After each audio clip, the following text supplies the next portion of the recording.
如果只从器材档、参数档、画质档的角度去看的话，索尼 FE28 60毫米 f4 到 5.6 这只套头会被大家嗤之以鼻，但是对我来说就不一样了。虽然刚把它以900元不到的价格在二手平台上卖出，但使用它的这些时间里，已经为我在图库摄影中带来几万元的收益。这次就打算分享一下它跟我的一些故事。2年前索尼 A7C2 刚发布的时候，怎么都抢不到货。有一天再去线下咨询有没有库存，店员表示只有套机。即使是这样子，我也毫不犹豫地入手了。这也就是它的由来。它有几大缺点：一、光圈不大；二、解析力不大；三、焦段不讨喜。但凭借着自己的一股懒劲，懒得把它上架到二手平台，一直使用它拍摄至今年的12月。有朋友可能就会产生一个疑惑：图库摄影用这个套头不会太低端了吗？下面我想聊聊我这些年对图库摄影的一些个人理解。我觉得图库摄影好像不太讲究极致画质。我觉得做图库摄影需要站在买家的角度出发，去思考他们需要什么样的照片，我所身处的环境中能拍到怎么样的符合他们想法的图片。我觉得他们更多会在意这张图能不能直接用，是不是正好解决了我的需求，而不是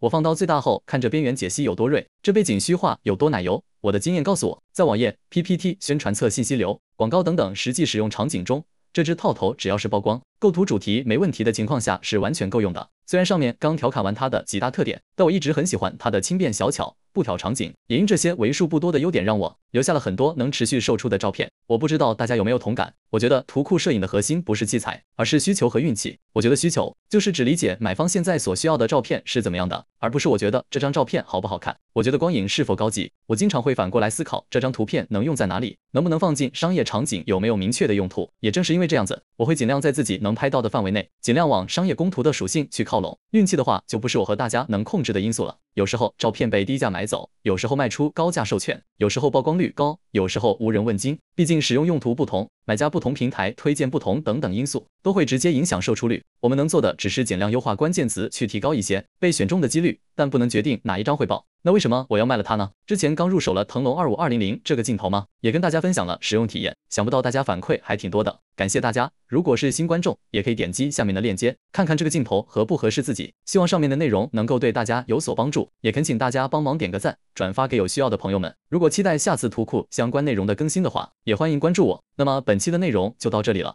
我们下期再见吧。